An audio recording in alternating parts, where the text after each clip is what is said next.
여러분 안녕하세요. 경제 지식과 문화 정보를 다루며 여러분의 오전을 책임지는 시간 유민영의 경제 돋보기, 저는 진행을 맡은 유민영입니다. 오늘 또 월요일이 찾아왔습니다. 항상 직장인들 그리고 우리 투자하시는 분들께도 월요일은 조금 힘든 날일 것 같습니다. 이틀 주말 동안의 쉼이 지금 아직 적응이 덜 됐기 때문인데요. 오늘도 저의 경제 돋보기와 함께 하시면서 피곤한 월요일 오전 활기차게 지내보시기 바랍니다. 그럼 3월 30일 유민영의 경제 돋보기 지금 시작합니다.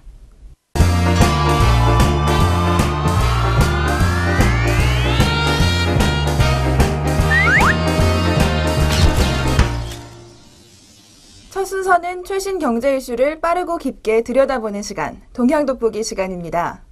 최근 이동통신업계에 새로운 바람이 불고 있다고 하는데요. SK텔레콤, KT 그리고 LG유플러스가 변하지 않는 점유율을 거의 10년 넘게 가지고 있었습니다.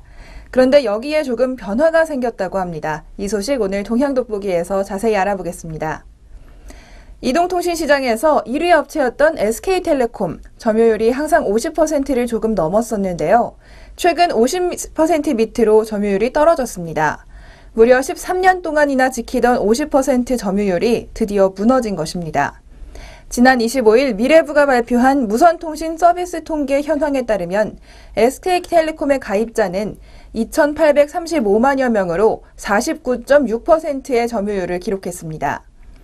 KT가 30.49%, LG유플러스가 19.91%였습니다. 조금 떨어지긴 했지만 상징적이었던 50% 선을 무너지면서 어찌 생각하면 SK텔레콤의 위기가 아닌가 이렇게 생각할 수도 있는데요. 하지만 점유율이 50% 밑으로 떨어진 것, SK텔레콤 입장에서는 결코 나쁘지 않다는 해석이 나오고 있습니다. 오랫동안 SK텔레콤을 옥죄어 오던 지배적 사업자라는 굴레를 벗어날 수 있는 계기가 될 수 있기 때문입니다. 관련 업계에서는 SK텔레콤의 시장 점유율 하락이 최근 정부와 국회에서 논의 중인 요금 인가제에 대해서 폐지 또는 개선 방안에 영향을 줄 것이라는 분석이 나오고 있습니다. 미래창조과학부는 지난 1월 대통령 업무보고에서 상반기 중으로 요금 인가제 개선 방안을 마련할 계획이라고 밝혔고요. 국회에서는 요금 인가제 개선 법안들이 계류 중에 있습니다. 이 법안들 4월 임시국회나 6월 국회에서 본격적으로 논의될 것으로 보입니다. 요금 인가제에 대해서 자세히 설명드리면요. 통신시장의 지배적 사업자에 대해서 정부가 사전에 요금제를 심의하는 것으로 통신시장의 대표적 규제 중 하나입니다. 유선시장에서는 KT, 무선시장에서는 SK텔레콤이 요금 인가제의 대상입니다. 요금 인가제는 시장 지배적 사업자들이 우월적 지위를 이용해 높은 요금을 책정함에 따라 이용자들의 피해가 발생하는 것을 방지한다는 취지에서 마련됐습니다. SK텔레콤은 이번에 점유율도 50% 밑으로 떨어졌고 현재 이동통신 시장의 경쟁이 치열한 만큼 더 이상 요금 인가제를 계속 유지할 필요가 없다는 입장을 밝히고 있습니다. 요금 인가제가 오히려 활발한 시장 경쟁을 해친다는 이야기입니다. 반면 경쟁 사업자들 KT와 LG유플러스는 당연히 요금 인가제 폐지에 반대하고 있습니다. 정부도 아직은 조심스러운 상황이라고 합니다. 정보통신정책연구원이 지난 2월 공개한 통신시장 경쟁 상황 평가 보고서에 따르면 OECD 평균 1위 사업자의 점유율은 44.1%였습니다. 하지만 아직도 50%에 가까운 SK텔레콤의 점유율은 높은 수준입니다. 또 SK텔레콤의 시장 지배력은 조사 대상국 중 6번째로 높게 나타났습니다. 2012년 조사에서 4번째였던 것에 비하면 다소 낮아졌지만 아직도 평균보다는 굉장히 높은 시장 지배력을 가지고 있는 셈입니다. 통신업계에서는 요금 인가제 개선 방안 논의 및 통신시장 경쟁 촉진 정책 수립을 앞두고 있는 상황에서 SK텔레콤의 시장 점유율이 확 낮아진 점에 주목하고 있습니다. SK텔레콤 입장에서는 규제 리스크가 해소됐다는 해석도 나오고 있는데요. 더욱이 점유율 50%의 벽이 무너진 것은 SK텔레콤 경영진의 전략적 판단 때문이었다고 합니다. 실제로 SK텔레콤의 낮아진 점유율은 경쟁업체인 KT나 LG유플러스가 가입자를 뺏어갔기 때문이 아닙니다. 지난 6개월간 특별 점검을 통해 장기 미사용 선불 이동전화 등에 대해서 45만 회선을 직권 해지했기 때문입니다. SK텔레콤은 소모적 경쟁으로 인해 이동통신 산업의 발전 잠재력이 왜곡되었다며 이동통신 시장의 잘못된 관행을 바로잡고 고객가치 극대화의 전환점을 만들기 위해서 스스로 점유율을 낮춰가면서 미사용 회선을 정리했다는 설명인데요. 하지만 인위적으로 점유율 50%를 무너뜨려서 규제를 피하려는 전략이라는 평가도 나옵니다. 시장 점유율과 관련된 규제, 요금 인가제 말고도 하나가 더 있습니다. 그동안 정부는 시장의 절반 이상을 차지하는 1위 사업자 SK텔레콤의 점유율을 근거로 3위 업체인 LG유플러스가 시장에서 살아남을 수 있도록 유효 경쟁 정책을 유지해왔습니다. 망 접속료나 주파수 배정 등에서 유효 경쟁 정책이 도입돼서 LG유플러스에 유리한 규제를 내왔습니다. 이를 통해서 자연스럽게 SK텔레콤과 KT, LG유플러스가 5대 3대 2의 점유율을 유지해왔습니다. 그런데 이번에 SK텔레콤의 점유율이 50% 밑으로 떨어지면서 유효 경쟁 정책을 재검토해야 한다는 의견도 나옵니다. 바로 SK텔레콤의 의견인데요. 하지만 당연히 다른 업체들의 주장은 다릅니다. KT와 LG유플러스는 SK텔레콤의 점유율이 하락한 것은 시장 가입자들이 변했기 때문이 아니라 인위적인 정책이었다면서 시장 지배력이 실제로 약해졌다고 볼 수 없다고 주장하고 있습니다. 주무부처인 미래창조과학부 역시도 아직은 유효 경쟁 정책을 재검토하는 것은 시기상조라는 입장을 밝히고 있는데요. 앞으로 SK텔레콤의 점유율 추이를 지켜봐야 한다는 입장을 내놓고 있습니다. 이런 상황에서 1, 2, 3위 업체가 견고하게 자리 잡았던 이동통신 업체들, 어떤 식으로 변화할지 추이가 주목됩니다. 지금까지 동향돋보기 시간이었습니다.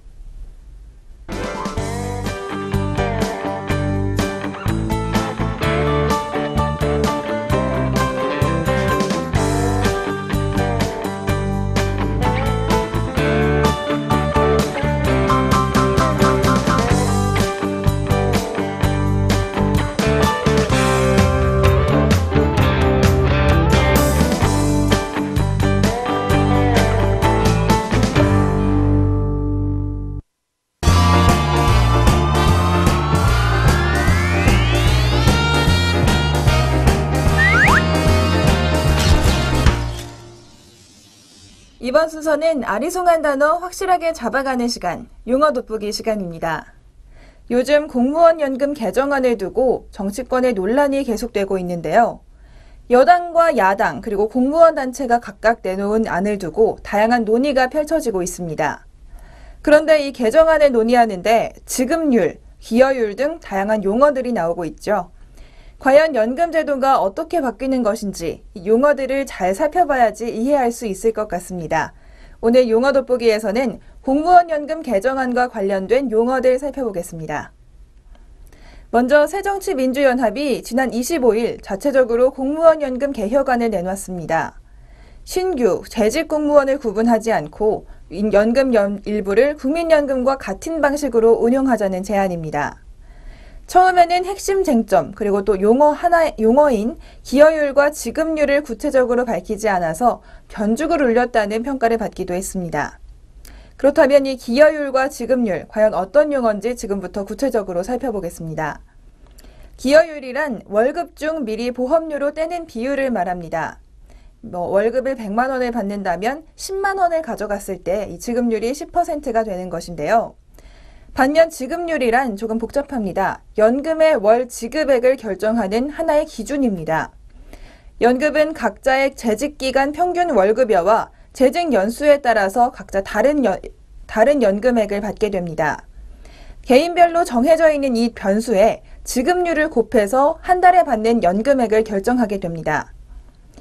강기정 새정치민주연합 정책위의장은 25일 국회에서 설명회를 열고 적정 노후소득 보장을 위해서 중하위직 공무원 연금을 현행 수준으로 유지하고 연금 제도의 지속 가능성을 제고하기 위해 보험료만 인상하는 안을 내놨다고 하는데요. 이렇게 해서 야당이 내놓은 개혁안, 현행 공무원 연금 기여율 7%와 지급률 1.9%를 각각 둘로 나누기로 합니다.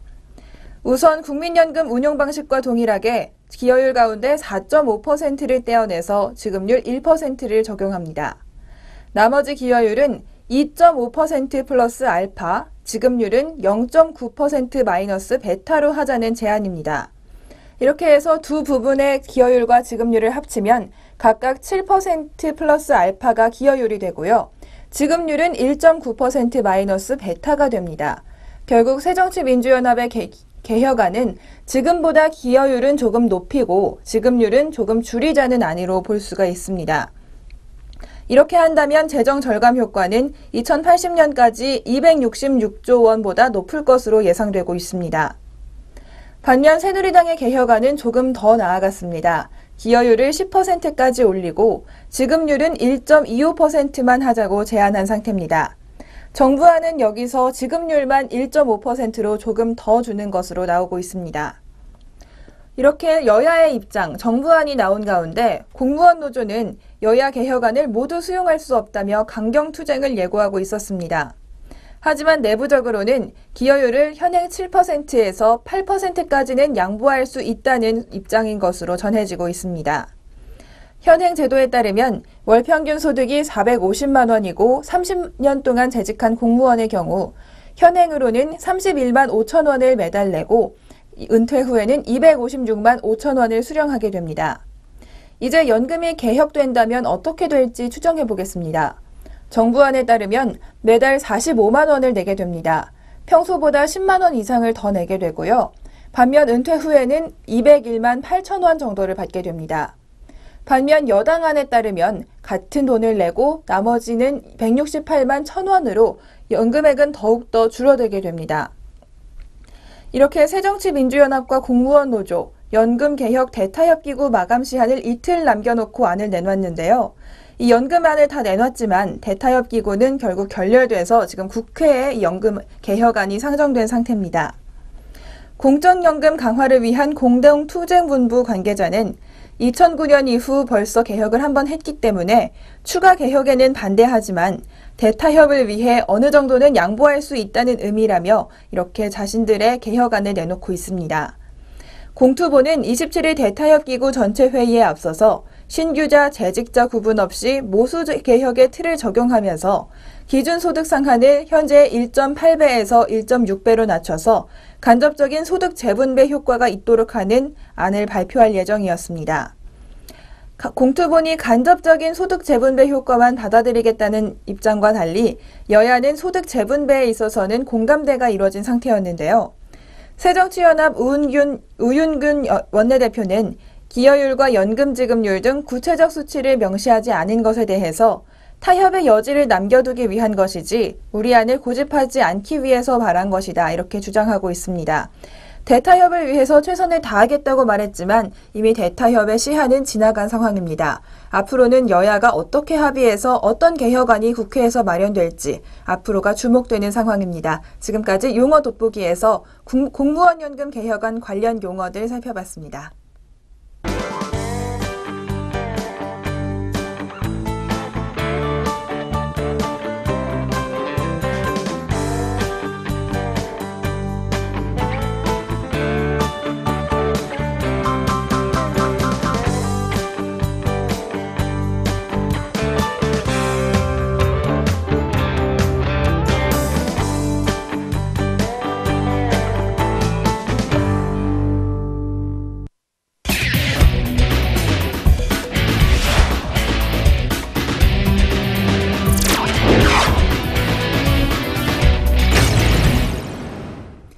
경제에 문화적 재미를 더하다. 컬처 앤 이코노미 시간입니다.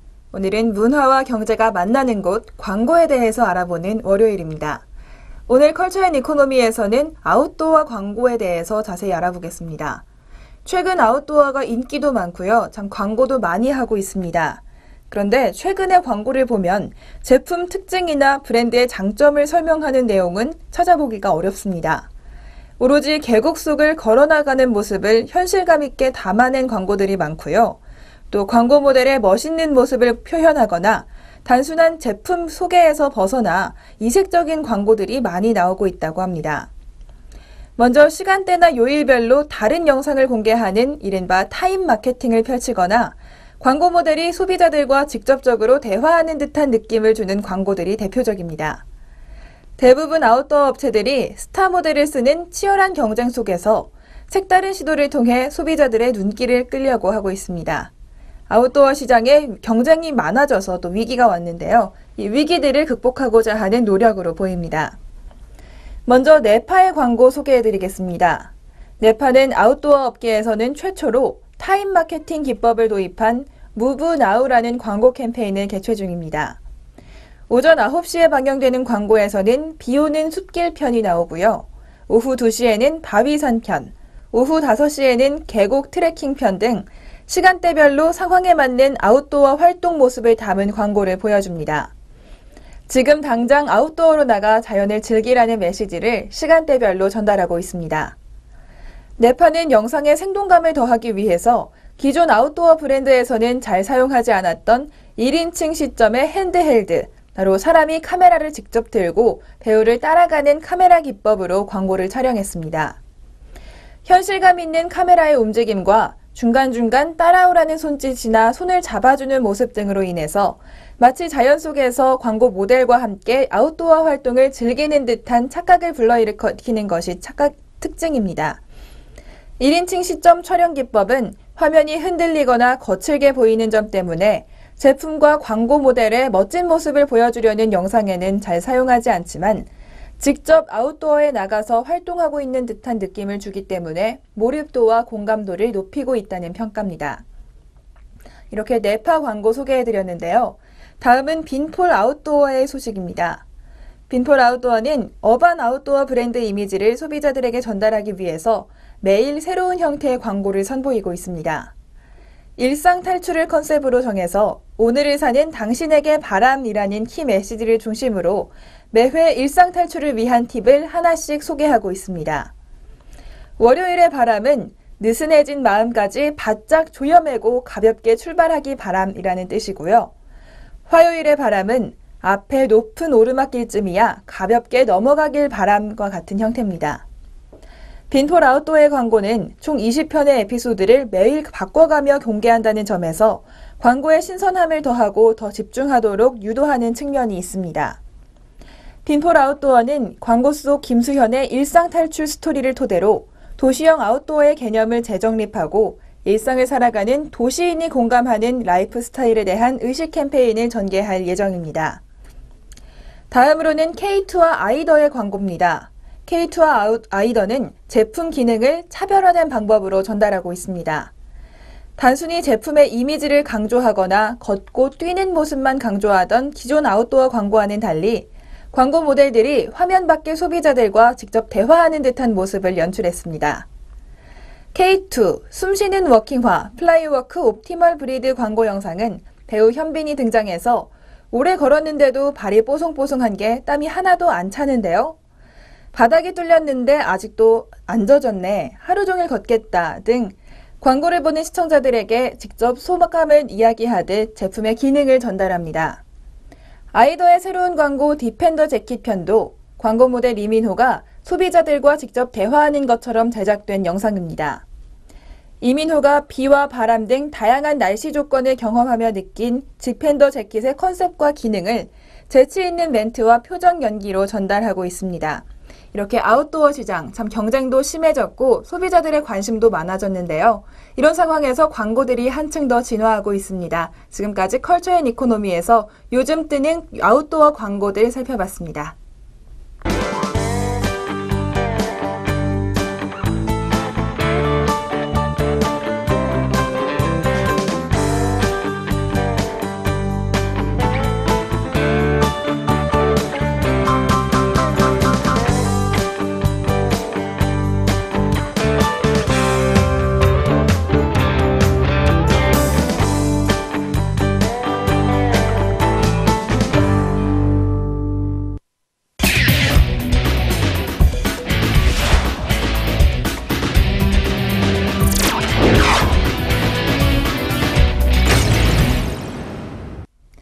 이번 순서는 주목할 만한 주식 한 종목씩 소개해드리는 주식 한마디 시간입니다.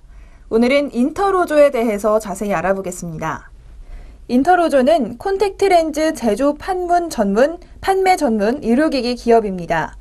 2014년 원데이 서클 렌즈가 비약적으로 성장하면서 굉장히 매출도 많이 늘어났었는데요. 하지만 2014년에는 반면 수출 부진으로 성장률이 둔화되는 모습도 보여줬습니다. 2015년에는 국내 시장에서 점유율 확대가 지속되고 있고요. 일본 등을 중심으로 수출 회복세가 예상되면서 좋은 평가를 받고 있는 상황입니다. 먼저 이 실적 중심으로 자세히 알아보겠습니다. 2015년 매출액 581억 원으로 전년 대비 28% 정도 성장할 가능성이 있고요. 영업이익은 141억 원으로 60% 정도 성장하는 등 높은 수익성 개선이 예상되고 있습니다. 2014년 국내 원데이 서클렌즈의 폭발적인 성장에 힘입어서 내수 매출액이 전년 대비 무려 70% 이상이나 성장했지만 중국과 일본향 수출 부진으로 실적 성장세가 둔화되는 모습을 보여줬습니다.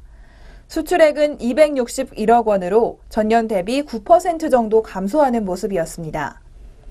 유럽과 중동 등의 수출은 하반기 회복되면서 견조한 모습을 보여줬지만 중국과 일본에 대한 수출은 주거래 판매사의 교체 등으로 부진하는 모습이었습니다. 하지만 새로운 판매처의 매출이 본격화되는 일본의 경우에는 바로 올해부터 그리고 중국은 내년부터 수출 물량이 회복될 것으로 전망됩니다. 원데이 렌즈와 원데이 서클렌즈 수요 증가에 따라서 생산 능력도 확충했는데요. 2014년 말 원데이 서클 3개 라인을 확충해서 현재 총 21개의 생산 라인을 가동 중입니다.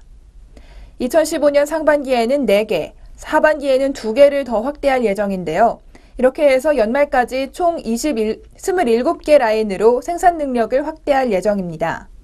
또 원데이와 원데이 서클렌즈 전문 기업으로 성장세가 가속화될 것이라는 전망이 나오고 있습니다. 종합하자면 2015년 원데이 서클렌즈의 판매 호조가 계속되면서 국내 시장 점유율이 확대되고 있고요. 생산 능력 확충을 통해서 원데이 서클렌즈 전문 기업으로 성장세를 가속화하고 있습니다. 2015년 일본을 중심으로 회복하는 수출과 원데이 서클렌즈의 국내 시장 호조세를 감안할 때 작년 주춤했던 실적 성장세의 재상승이 예상되는 상황입니다. 지금까지 인터로조에 대해서 자세히 알아봤습니다.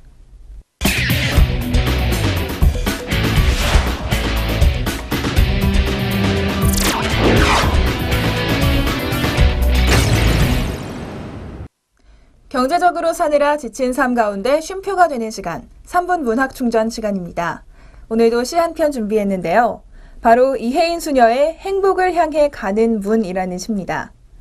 굳이 말씀드리지 않아도 이혜인 수녀는 따뜻한 시인으로도 유명합니다. 찬찬히 시를 읽고 있으면 세상을 아름답게 만들어주는 그런 시인으로도 유명합니다. 이혜인 수녀가 말하는 행복을 향해 가는 분, 어떤 내용인지 궁금하시죠? 지금 바로 함께 들어보겠습니다. 행복을 향해 가는 분, 이혜인. 하얀 눈 밑에서도 푸른 보리가 자라듯 삶의 온갖 아픔 속에서도 내 마음엔 조금씩 푸른 보리가 자라고 있었구나. 꽃을 피우고 싶어 온몸이 가려운 매화가지에도 아침부터 우리 집 뜰 안에 서성이는 까치의 가벼운 발걸음과 긴 꼬리에도 봄이 움직이고 있구나. 아직 잔설이 녹지 않은 내 마음의 바위 틈에 흐르는 물소리를 들으며 일어서는 봄과 함께 내가 일어서는 봄 아침. 내가 사는 세상과 내가 보는 사람들이 모두 새롭고 소중하여 고마움의 꽃망울이 터지는 봄. 봄은 겨울에도 숨어서 나를 키우고 있었구나. 기대하지 않고 있어도 자연히 시간이 지나면 겨울이 지나고 봄이 옵니다. 하지만 추운 겨울을 견디는 동안은 따뜻한 봄을 상상하기가 참 어렵죠. 하지만 그런 추운 동안에도 봄은 숨어서 나를 키우고 있었다는 것. 지금처럼 봄이 올 때면 새삼 깨닫게 되는데요. 이 깨달음을 다음 겨울에도 잊지 않고 기억한다면 시련의 겨울도 더 꿋꿋하게 날 수 있을 것 같습니다.